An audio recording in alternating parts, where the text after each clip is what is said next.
Olá, amigos. Olá, irmãos.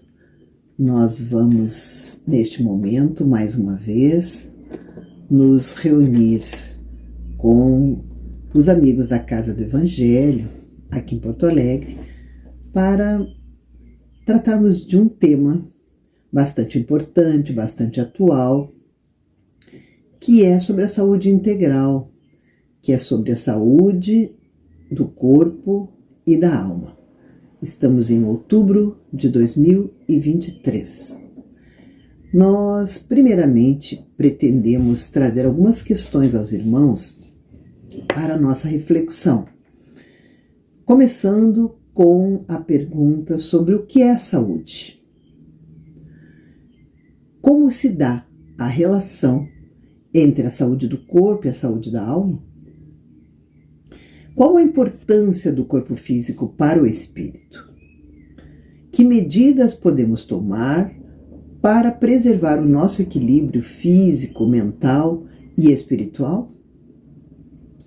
Em um mundo de provas e expiações, será que nós estaremos isentos de doenças? Então, na tentativa de encontrar algumas respostas para estas questões, sem obviamente ter a pretensão de esgotar este assunto tão vasto, nós vamos fazer algumas reflexões sobre esse tema, esperando motivar os irmãos para o estudo do mesmo. Inicialmente, nós vamos relembrar a definição de saúde, segundo a Organização Mundial de Saúde, que inicialmente havia sido formulada na década de 40 e depois foi revisada, atualizada em 1998.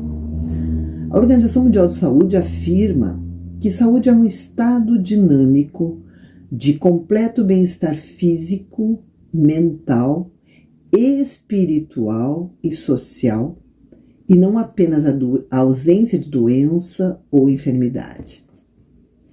Para nós espíritas, a ampliação desse conceito, que ocorreu em 1998, com a contemplação da dimensão espiritual, que na definição original não se encontrava, foi muito bem-vinda, porque isso determinou, influenciou, passou a influenciar, especialmente no Ocidente, os meios acadêmicos para incluírem esta dimensão espiritual nos seus estudos. Algo que até então era prerrogativa do Oriente e visto com muito maus olhos pela ciência materialista do Ocidente. Conforme a legislação brasileira do SUS, do Sistema Único de Saúde, a saúde envolve fatores determinantes e condicionantes, tais como a alimentação, a moradia, o saneamento básico, o meio ambiente, o trabalho, a renda, a educação, o transporte, o lazer, o acesso a bens e serviços. Decorre, portanto, da adoção de práticas que promovam o bem-estar e previnam as doenças. Nós sabemos que a saúde física está intimamente ligada à nossa saúde mental e espiritual.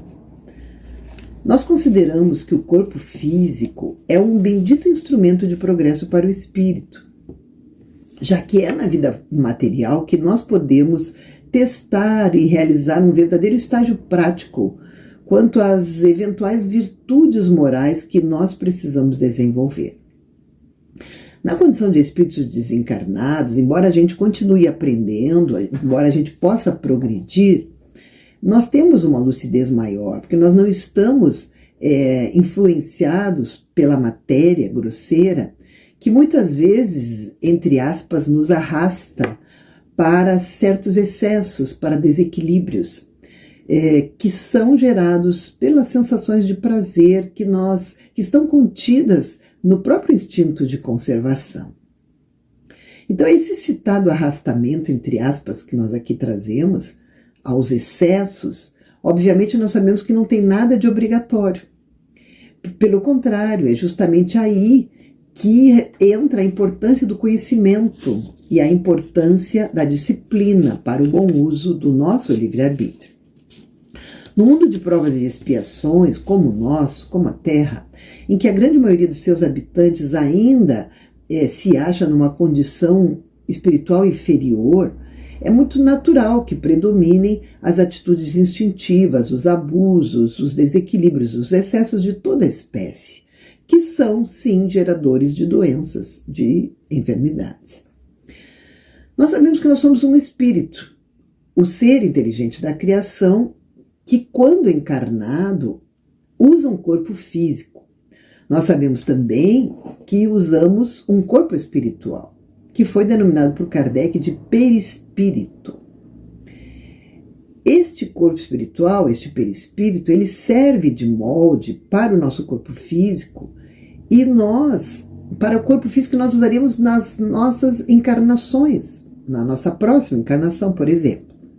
Quando a vida física ela se inicia no momento da concepção, isto é, na fecundação do óvulo pelo espermatozoide, ou seja, na formação do embrião, é neste momento que a alma se une ao corpo, segundo aquilo que os espíritos orientaram e explicaram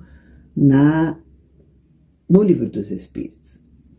Então, o molde do corpo, que é esse perispírito, ele já traz em si os elementos de saúde ou de doença, conforme as necessidades evolutivas do espírito reencarnante. É o que aprendemos na doutrina espírita. O Emmanuel, lá no livro Pensamento e Vida, ele afirma que desde a fase embrionária nós já plasmamos os reflexos que nos são próprios.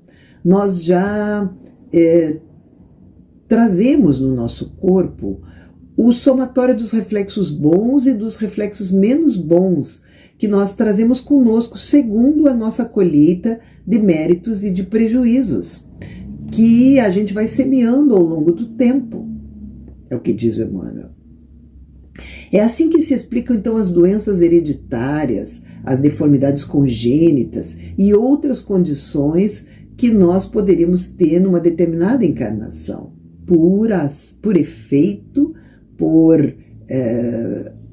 da lei de ação e reação, por ação da lei de causa e efeito. Desse modo, a nossa mente, ela forma e ela mantém o nosso corpo, determinando a saúde e a doença. Muitas doenças, porém, elas podem não ser consequência de erros passados, e sim de comportamentos atuais nossos. Elas podem decorrer da intemperança e dos excessos da nossa atual existência na matéria. É o que nós vamos encontrar lá no Evangelho segundo o Espiritismo, no capítulo 5º, quando Kardec nos traz os ensinamentos a respeito das causas atuais das nossas aflições. No capítulo Bem-aventurados os aflitos. Em um mundo de provas e expiações, nós estamos sujeitos aos mais diversos tipos de doenças. Por exemplo, gripes, alergias, desnutrição, infecções de vários tipos, problemas cardíacos, hipertensão arterial sistêmica, diabetes, dengue, tuberculose, hepatites de vários tipos, AIDS, Covid, entre outras tantas doenças.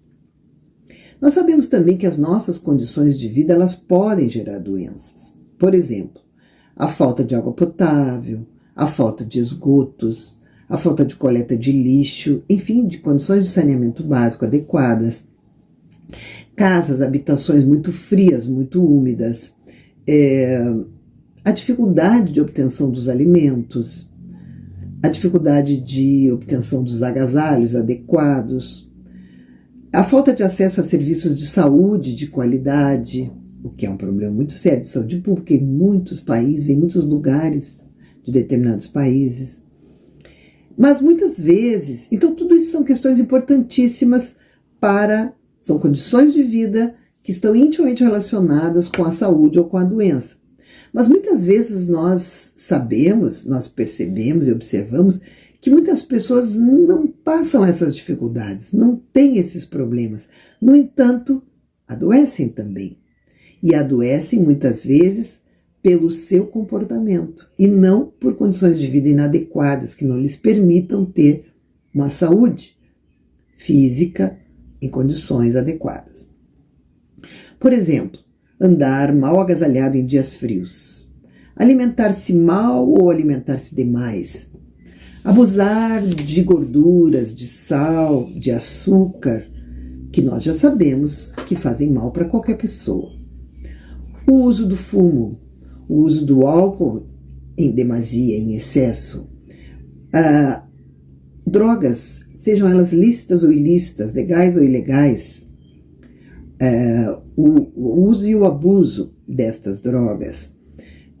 Hábitos de compartilhamento de seringas, por exemplo, são todos comportamentos de risco, chamados comportamentos de risco. Às vezes, a causa das doenças é, portanto, relacionada a uma dessas questões, mas também pode ser relacionada a outras questões, como o excesso de trabalho, o pouco sono, ou um sono de má qualidade, muito estresse, práticas de sexo sem responsabilidade, com muitos parceiros, sem uso de preservativos, enfim. Condutas como não procurar os serviços de saúde, os profissionais de saúde, não fazer exames preventivos. Há pessoas que têm medo de fazer os exames preventivos porque dizem que quem procura acha. Isso é uma crença muito inadequada que demonstra desconhecimento, porque se nós temos acesso a exames preventivos, devemos usá-los.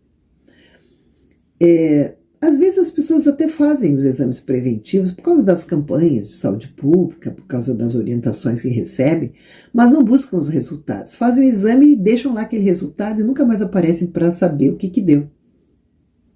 Ou então buscam, consultam, ficam sabendo dos resultados, recebem orientação sobre o que fazer, qual a conduta, que medidas tomar, mas não fazem os tratamentos recomendados.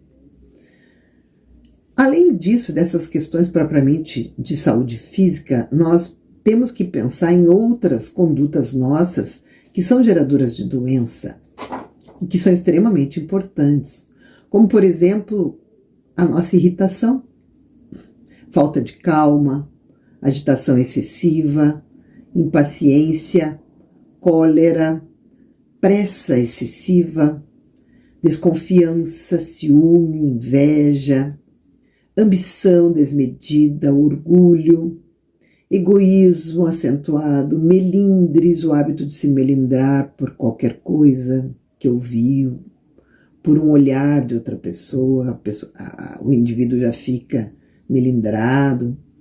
Ressentimentos, cultivar ressentimentos, a vaidade desmedida. São todos esses impulsos e sentimentos que podem fazer com que nós venhamos a sofrer de várias moléstias, como úlceras, gastrite, cálculos renais, hipertensão, infartos, entre outras doenças, conforme a própria ciência médica já estabeleceu. Mas voltando a uma das questões iniciais ainda não respondidas, que medidas nós podemos tomar para preservar o nosso equilíbrio físico, nosso equilíbrio mental, nosso equilíbrio espiritual? Bem, é nosso dever preservar o corpo.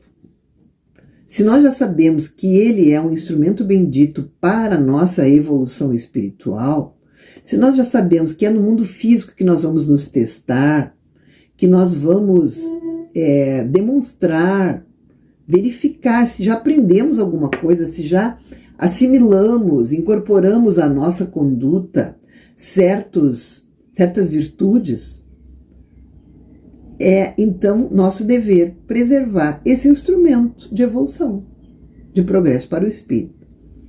O André Luiz diz assim que nós temos que evitar tudo que agride o corpo, tudo que comprometa a sua existência. Há uma mensagem no livro Conduta Espírita que se chama Perante o Corpo, onde ele diz assim: devemos cultivar a higiene do corpo como se ele fosse viver eternamente, prevenindo o suicídio indireto. E nós não podemos esquecer que o André Luiz nos conta lá no livro Nosso Lar que passou exatamente por essa situação de ser confrontado com a sua própria consciência e acusado pelos seres inferiores que o circundavam lá no umbral, quando ele por lá estagiou, o acusavam de suicídio e ele não entendia. E foi exatamente pelos comportamentos que na sua última existência ele teve. Embora sendo médico e tendo tantos conhecimentos, ele abusou. Abusou em vários campos. E essas condutas, esses comportamentos que ele teve de desrespeito ao próprio corpo, lhe fizeram ser considerado suicida inconsciente, suicida indireto.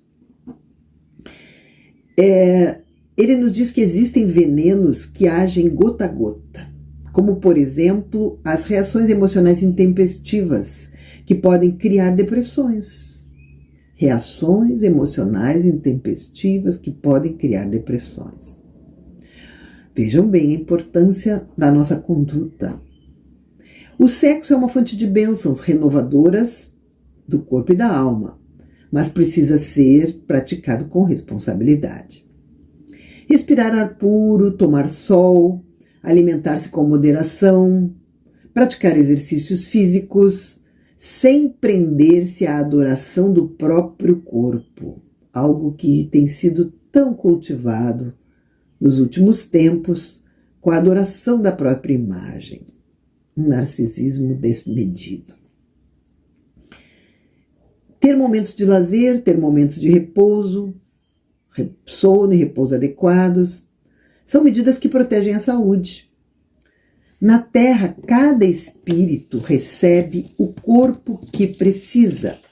Porém, na vida física, nós temos a responsabilidade de cuidar dele como uma joia preciosa, até o momento em que os seus elementos sejam devolvidos à natureza, por terem se esgotado as energias vitais. Então, nós temos que tomar muito cuidado para não esgotar as nossas energias vitais antes do tempo previsto pelo nosso planejamento reencarnatório.